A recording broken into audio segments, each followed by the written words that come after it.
No offense to the new generation. I don't watch your version of the shows, but my generation of shows was bad. You know what I mean? The Disney Channel has been the cornerstone of many millennials and Gen Z's childhood since the early 2000s. The network has created some of the most popular children's programming of all time, and even jump-started the careers of many famous musicians and actors. In their heyday, Disney Channel was the pinnacle of child and teen stardom.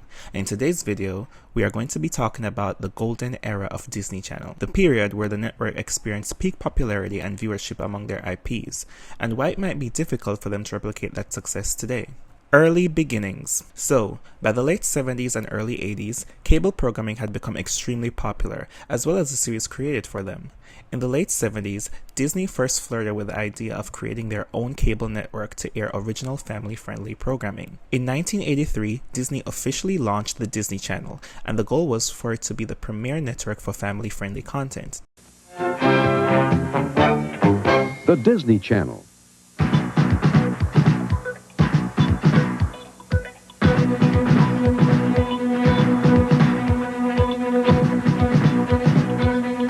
And now, a Disney Channel feature presentation. Initially, the Disney Channel was a premium channel, meaning people would have to pay extra on their monthly cable bill to subscribe to the channel. In its early days, the channel mostly ran animated Mickey Mouse cartoons, and it was doing pretty good. They were gaining more and more subscribers as the years went on. By the late 90s, the Disney Channel underwent a massive rebrand. Now, it was being offered as a basic channel, making it more widely accessible. They had also made a shift into creating more live-action content such as original movies, which were first called Disney Channel Premiere Movies. Anywhere else, films that critics have praised as being the very best in quality family entertainment. And then changed to Disney Channel Original Movies. Let's watch a Disney Channel movie. Let's watch a Disney Channel movie. Also, there was a greater emphasis on targeting young kids and preteens, and movies and TV shows were greenlit with that audience in mind. So I like to think of the Disney Channel eras as the early beginnings, creating the Disney formula, perfecting the formula, and the new age. Now let's look into each one. Creating the Disney formula. The exact period when the golden era of Disney Channel was seems to change depending on who you ask. For many, it's whatever period of time they found themselves tuning into the network. But I think the true golden era of Disney Channel started emerging the moment Disney created what would become their tried and true formula. That all started with the 2001 series Lizzie McGuire.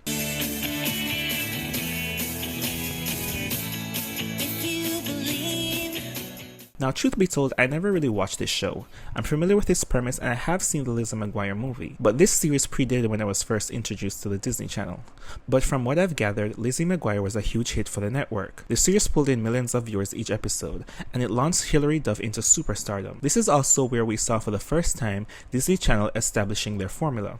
Hilary Duff was marketed not only as the star of her hit show, but also signed on to Hollywood Records, a record label owned by Disney. Under the label, she would make original music and establish a singing career, while also starring and acting in her own TV show as well as other original Disney Channel movies, such as Cadet Kelly and of course the Lizzie McGuire movie. Interestingly enough, Disney didn't want to initially allow Hilary to pursue music. It's something that she actually had to push for. Because it wasn't really like that. I, at the time, wanted to start singing, and they were not, like, super on board. Like, they didn't want to sign me right away at Hollywood Records. And obviously that was, like, the first place that we decided to go. And then, like, Rob Cavallo and Bob Cavallo, like, these people that ran Hollywood Records, they're, like, a son and dad duo, and they jumped on board, and then I started making a record. So it wasn't like they were like, let's just juice this for what we can. Like, it was my idea. I wanted to sing. I really didn't want to be Lizzie McGuire anymore. This was the birth of a strategy that put emphasis on establishing Duff as a star, so kids would be willing to buy anything she was associated with, even if she wasn't playing her character on her TV show. Investing in her as a star meant her fans would watch her shows and movies, buy her records, as well as buy any merchandise the company slapped her face on. As you can imagine, this made Disney a lot of money. So much money, in fact, that they decided to do it again in 2003. Raven-Symoné is yet another huge star to come out of the Disney Channel. Even though that was not where she got her start, the network definitely propelled her into teen stardom and made her a household name. Similarly to Hilary Duff, Disney signed on Raven to star in her own sitcom, but also signed her onto Hollywood Records so she could release her own music under the label. Some call it magic, the things I see, and I don't understand.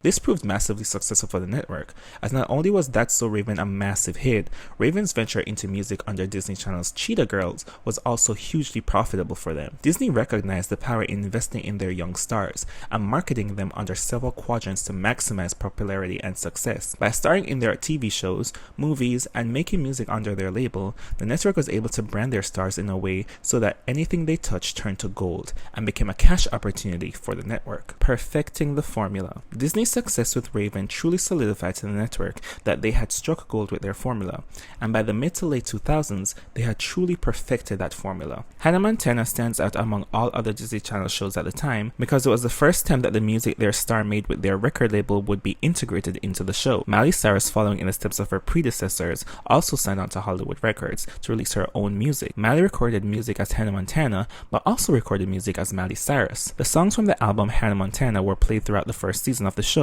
as a tie-in to the music the character Hannah Montana was recording. Impressively, the season 1 soundtrack album debuted at number 1 on the Billboard Hot 100, selling almost 300,000 copies in its first week. Miley's first album as herself also debuted number 1 on the Billboard Hot 100. By fully integrating the music into the show, Disney had created a system wherein you could not consume only one type of Hannah Montana content. If you bought the records, you'd probably watch the show and vice versa. This meant that for the first time, the music the star was recording under Hollywood Records was as popular as their show, and that combination made Hannah Montana insanely popular and profitable for the network. See, success on Disney Channel at the time was mostly measured by how well packaged their stars could be. It was customary for a Disney show to run for 3 seasons, but a super successful show would either get a 4th season or a spin-off. That's So Raven, due to its popularity, got a 4th season, becoming the first show on the network to earn the privilege, as well as a spin-off show with Corey in the House. Also, Sweet Life of Zack and Cody got their own spin-off with Sweet Life on Deck. Shows that were really popular meant that the star could also star in Disney Channel movies, in addition to releasing music. For example, Hannah Montana got a 4th season, Hannah Montana Forever, as well as its own movie. What's also interesting is that around this time, Disney began to focus on more female-led properties. At the time, there were so many male-centered shows on the channel, even Stevens, Phil of the Future, Sweet Life of Zack and Cody. But because of the enormous success they were having with their formula, Disney shifted gears and started greenlighting more female-led shows and movies. For example, David Henry was signed on to star in his own Disney Channel show called The Amazing O'Malleys. That was eventually changed to Wizards of Waverly Place, where he was no longer the star, but playing a supporting role to Selena Gomez. Selena also signed on to Hollywood Records under the band Selena Gomez and the Scene, and started releasing music that became really popular. Not too long, Demi Lovato also signed on to Disney Channel to star in her own show, Sunny with a Chance, and you guessed it, also signed on to Hollywood Records to release her own music. For the first time in a while, Disney had more female-led shows on the network than anything else, and all 3 stars of these shows became extremely popular outside of the network. They each started making movies with Disney. There was the Hannah Montana movie, the Wizards movie, and Demi was making Camp Rock movies. Each of them also had extremely popular careers with their music charting on the Billboard Hot 100. Hannah even had some number 1 albums. At this point, when all 3 of these stars were on the channel, the Disney Channel was making an insane amount of money. Hannah Montana alone was $1 billion franchise. It truly was the peak of the network, and even though they had discovered a formula that worked for them, they were never really able to replicate that success they had during this time. The drama. So around this time, there were several really popular Disney Channel properties being aired on the network. By far the most popular among these were Hannah Montana and Wizards of Waverly Place, each show averaging around 4 million viewers a season.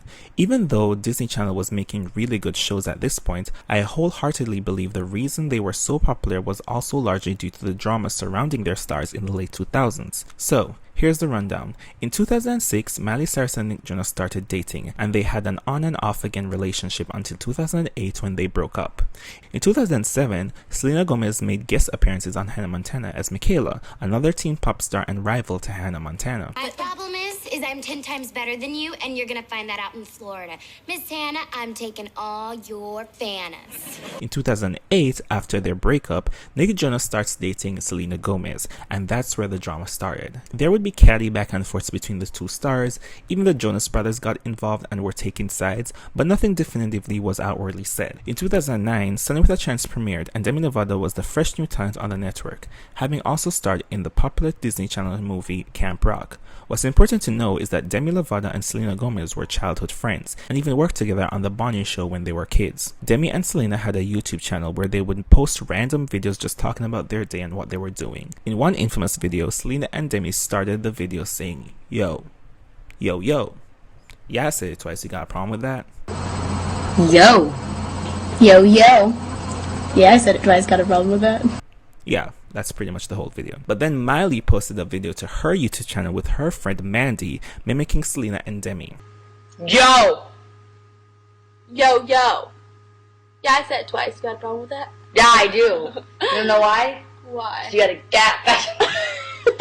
This further led to more rumors surrounding a feud between the stars. All of this came to a head when Disney launched their Friends for Change initiative, which was created to encourage fans to get more involved in global issues. They would enlist Disney Channel stars to talk about the environment, global warming, endangered animals, and they created a song to promote the cause, and had Miley Cyrus, Selena Gomez, Demi Lovato, and the Jonas Brothers perform the song.